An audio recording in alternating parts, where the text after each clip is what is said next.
پیارے آقا علیہ السلام نے فرمایا ایک بندے کے انتقال کا وقت تھا، اس کے 3 دوست تھے. اس نے ایک کو بلایا اور کہا کہ تم میرا انتقال کا وقت ہے، تم میرے ساتھ کب تک رہو گے؟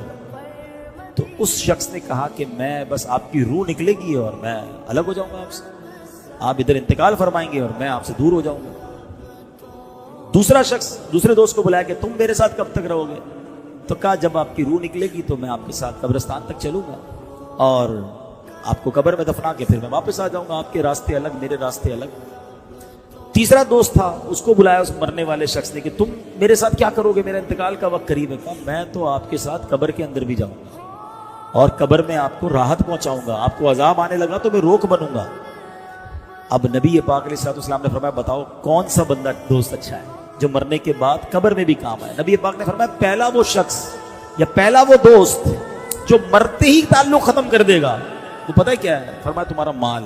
دوسرا دوست جو قبرستان تک تو ساتھ آئے گا، فرمایا وہ تمہارے گھر والے ہیں، غسل، تدفین، جنازہ اس میں شرکت کر لیں گے، کچھ دیر تک تمہارا، کچھ دنوں تک تمہارا ذکر کر لیں گے، مگر پھر وہ بھی زندگی میں مصروف ہو جائیں گے.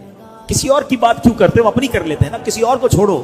میرے والد والدہ کا، آپ میں سے کئیوں کے والد کا، والدہ کا، دادا دادی کا، نانا نانی کا انتقال ہوا، وہ بڑے دن بڑے تکلیف میں گزرے. اب کہاں یاد آتی ہے؟ کتنوں کو یاد آتی ہے؟ کب کب یاد آتی ہے؟ میں اور آپ بھی بھولی بسری داستان ہو جائیں گے. 2 4 6 دن 10 دن کو زیادہ مشہور آدمی ہوا تو سال 2 سال، بس پھر ختم جناب، دنیا رکتی نہیں کسی کے لیے.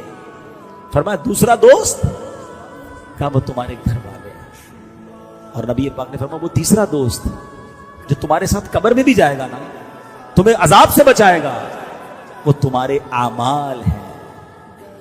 کیا خوبصورت مثال کے ذریعے بات سمجھائی ہے. بتاؤ، فکر اپنی چیز ہے نا، پیسہ، فیملی اور اعمال، تینوں میں سے امپورٹنس کس کو دینی چاہیے؟ سچ بتاؤ.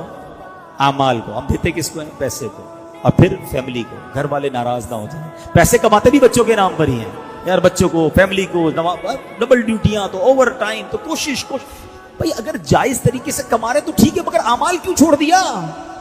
حرام میں کیوں پڑ گئے؟ نمازیں کیوں قضا ہو رہی ہیں؟ کیونکہ یہ تو قبر میں جانا تھا، کوئی قبر میں نہیں آئے گا میرے ساتھ.